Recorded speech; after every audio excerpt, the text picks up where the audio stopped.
Assalamualaikum warahmatullahi wabarakatuh.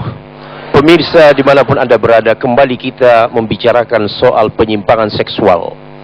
Di dalam Al-Quran ada khusus ayat yang menceritakan tentang zina, tetapi ada juga ayat yang menceritakan tentang usaha untuk menyebarkan berita-berita seks ini. Itu adanya di dalam Surah An-Nur. Ini agak jarang dibahas. Bunyinya begini: innal ladzina yuhibbuna an tashi'al fahishatu fil ladzina zalamu lahum 'adzabun fid dunya wal akhirah.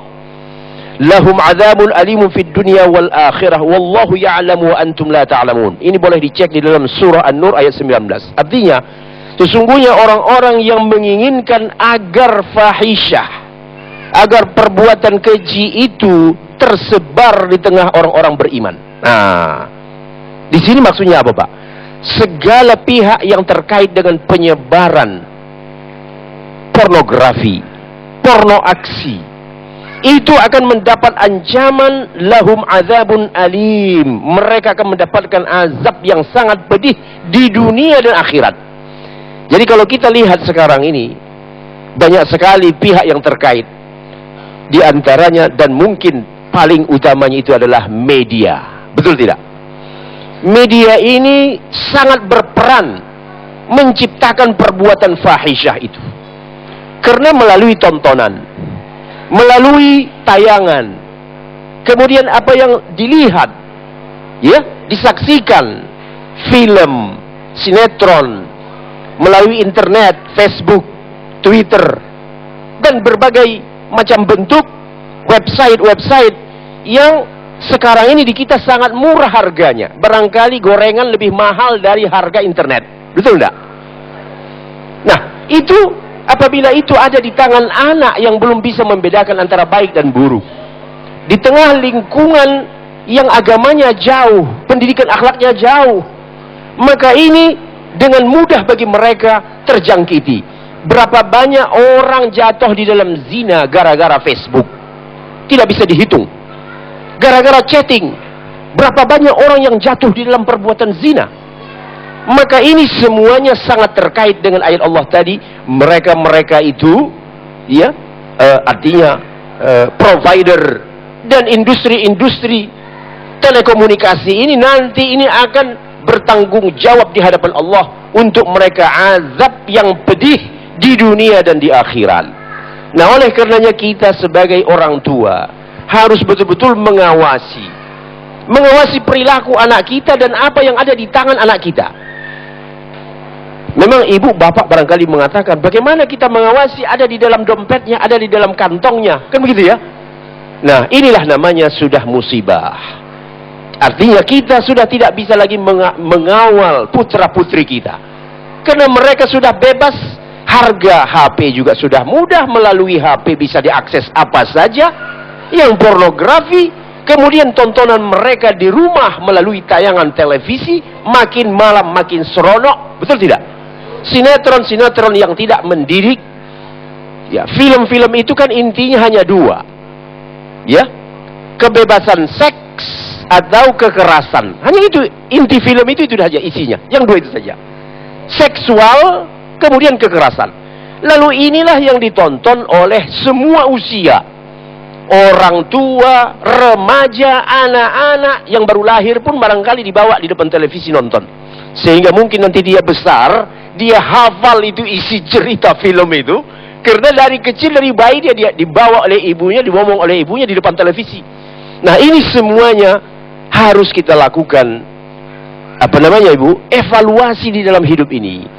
Bukanlah berarti kita stop semua TV, tetapi kita harus dituntut untuk punya kemampuan mengawasi keluarga kita.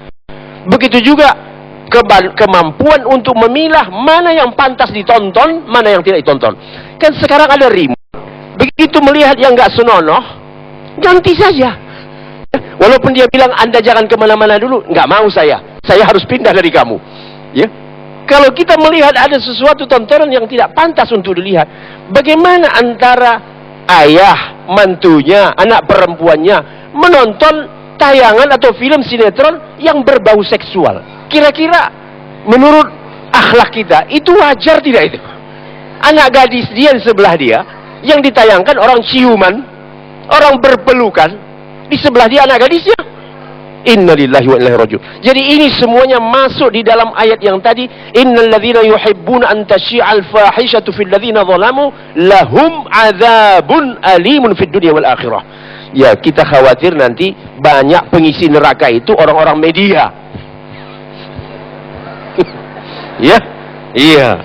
Pengelola website, internet, provider, ini banyak nanti terancam dengan azab yang pedih di neraka. Nah, kalau tidak mau berhadapan dengan neraka, maka mari sama-sama kita menertibkan tayangan-tayangan kita atau website-website yang kita kelola. Nah, oleh karenanya hadirin dirahmati Allah, semakin banyak tayangan-tayangan yang bersifat religius, ini insya Allah semakin mengurangi dampak dari kehancuran akhlak dan moral, khususnya penyimpangan seksual ini. Kita sudah dalam taraf bahaya ini dalam soal media yang menayangkan pornografi. Ulama, pendidik, guru, ya, ini semuanya sudah teriak. Tetapi di mana ini kemauan pemerintah? Ya, melalui Menteri Telekomunikasi Menko Info.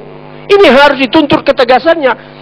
Bapak pergi katakan saja ke negara sebelah kita, Brunei, Malaysia, mungkin lebih modern dari kita secara teknologi, tetapi mereka sangat ketat di dalam menangkal bahaya arus penghancuran akhlak untuk generasi muda.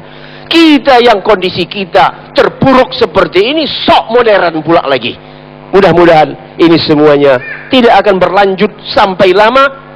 Pemerintah kita insya Allah akan mengambil tindakan-tindakan pencegahan untuk penyelamatan generasi muda yang kita harapkan di masa mendatang.